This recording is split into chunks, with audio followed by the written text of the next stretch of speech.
Right? All right. Your journey to AA. Dear Billy, 2-shift drinking, albino, ginge, dad bod, once a solid C cup, now a solid A cup, Sir Moobs a lot. There's a mouthful. All right. Me and another friend of Bill W. agree that your qualifying story for AA is unfolding perfectly. All right, here we go. I'm an alcoholic, so you must be an alcoholic. All right, I'm going to lose this guy as a fan. I hate fucking AA people. There's nothing more self-involved than someone who is an addictive personality. And all they think is whatever happened to them, whatever they're going through, you also have to be going through because they are the center of the fucking universe. All right.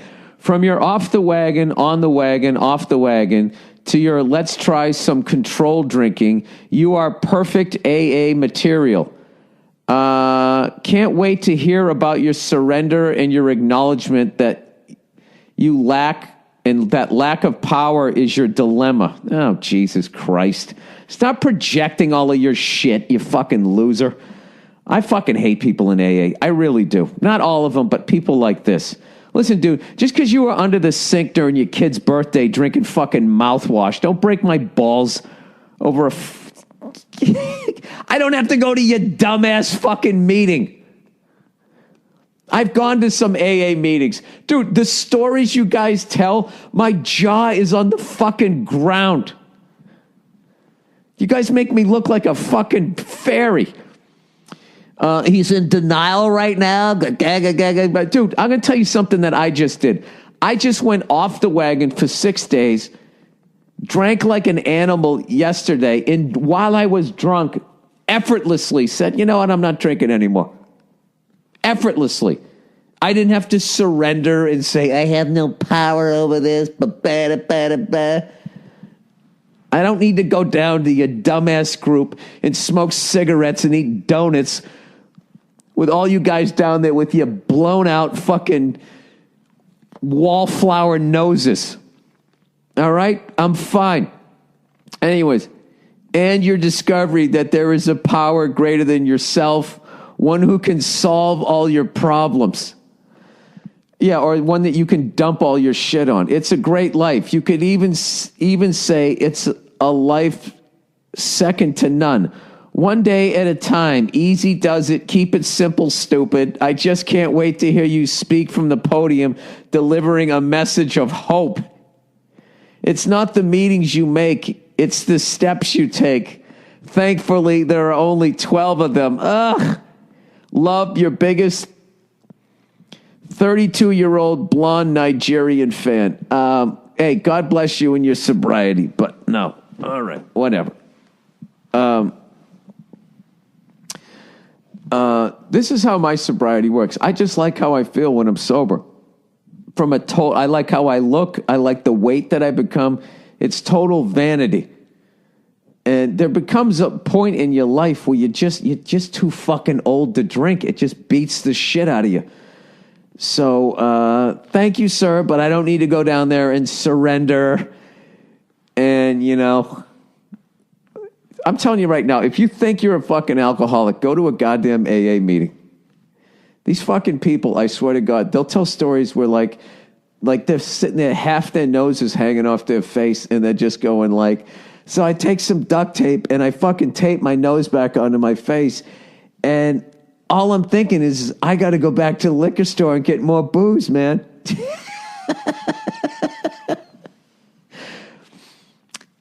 When I got arrested for drinking and driving about 30 fucking years ago, I remember I was required to go to 2 AA meetings, and I was like, these people are out of their fucking, and every story was that.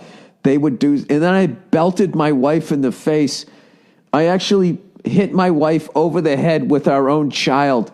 And the crazy thing is I was thinking like, you know what? I got to go get a drink.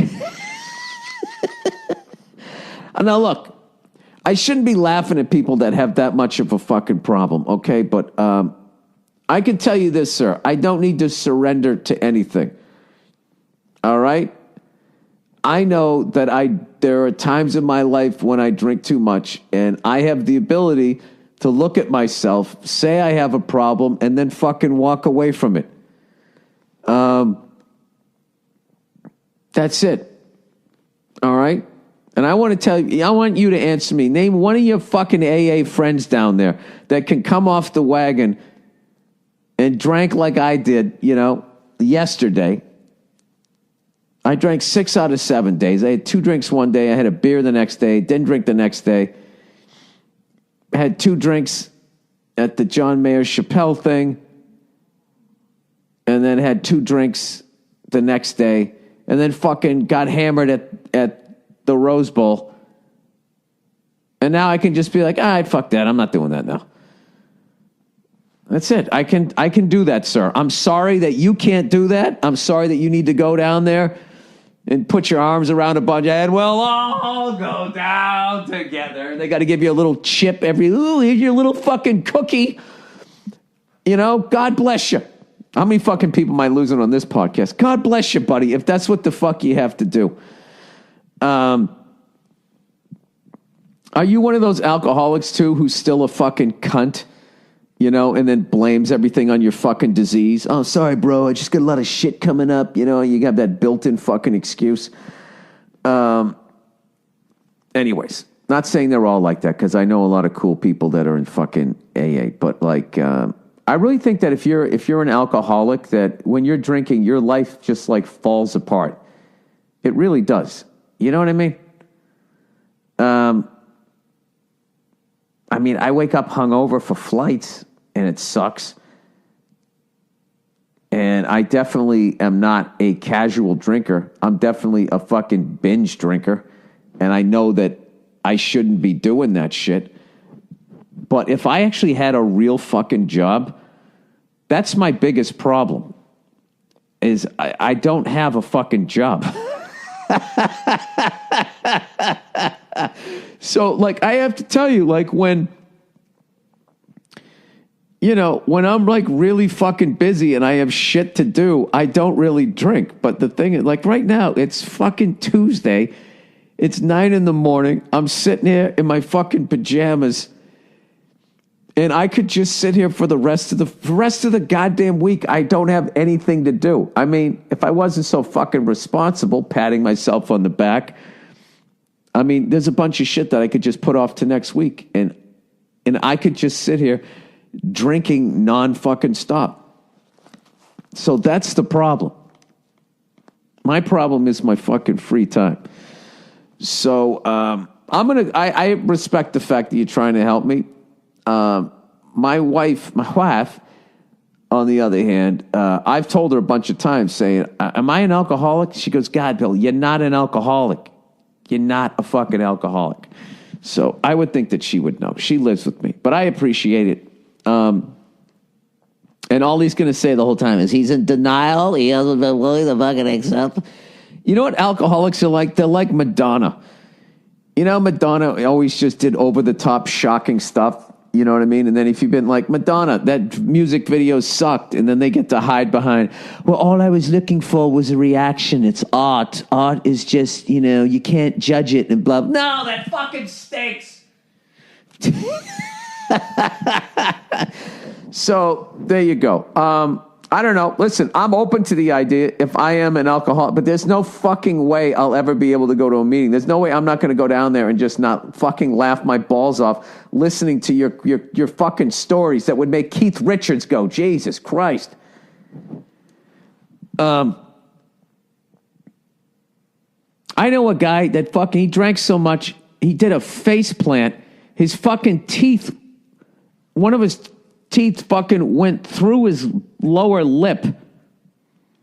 All right? And he woke up the next day with his fucking lips looking like a goddamn duckbill. And he immediately grabbed a fucking, a 40-ouncer and put a straw in it so he could keep drinking as the alcohol, most of it was going in his mouth. Part of it was going through the hole that was in his face. As much as a moron as I am, I'd be like, all right, you know what? I'm going to take a fucking year off at this point, So whatever. Sir, I think that there's different degrees of abusing alcohol. I definitely abuse it.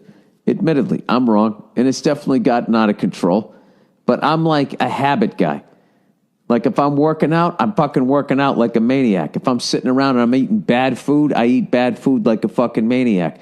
But not to the point of like someone that has addiction. Like I'll eat bad to the point I put on 15, 20 pounds. I don't have to be cut out of my house. I don't balloon up 100 fucking pounds the way somebody who's addicted to food would. All right? And I'll go out and I'll go on a fucking booze binge and be like, I got to knock this off. What the fuck am I doing? I got to knock this off. And I'm just kind of able to do it. And I feel like I have to apologize to you that I'm able to do that. I'm sorry. I mean, look, like I'm done right now. I will have no problem going, I don't know, as long as I fucking want to go. You know? It's not like I'm never going to have a glass of wine with a great fucking meal again. But, I don't know, whatever. I appreciate your